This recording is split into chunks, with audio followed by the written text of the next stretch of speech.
I find that, I mean, inspiration for pieces come from different sources and materials.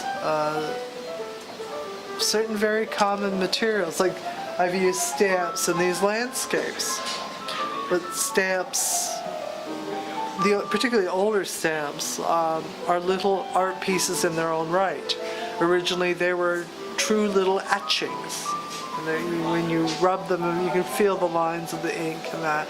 And then some artist sat and created this little etching to make stamps. And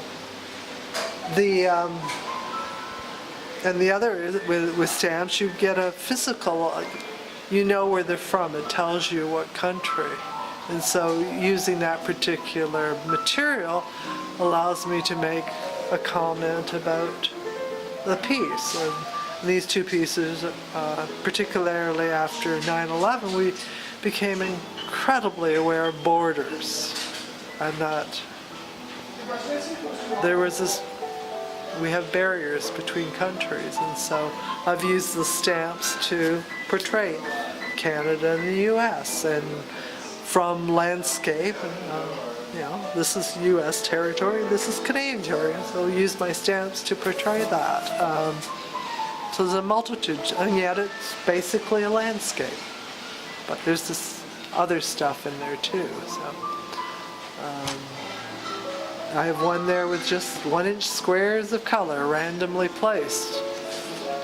I was sitting watching TV one night, and the cable, I wanted to watch TV one evening, went home, got home, put on the television, and the cable was on the fritz, and all you could see were little pixels over the screen.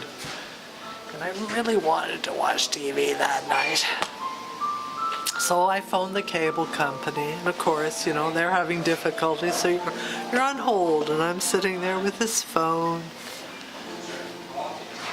and watching this. And as I'm sitting there, I'm becoming watching the color and the changes, and it's constantly changing, and I think, my God, that's beautiful.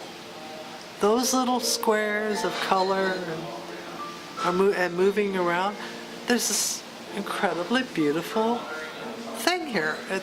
There is beauty here, and so it inspired me to do pictures with just squares of color that you don't know what they are, but they're just there, and hopefully they portray that sense of beauty. And yet it was inspired by an event, and I've done several of those, and again, they're very meticulously done. You have to cut the pieces the right size and then cut them up smaller and glue them. And in many ways I see art fundamentally as the division of space, and how one divides that space, and with what material one uses, you create some kind of an image that communicates.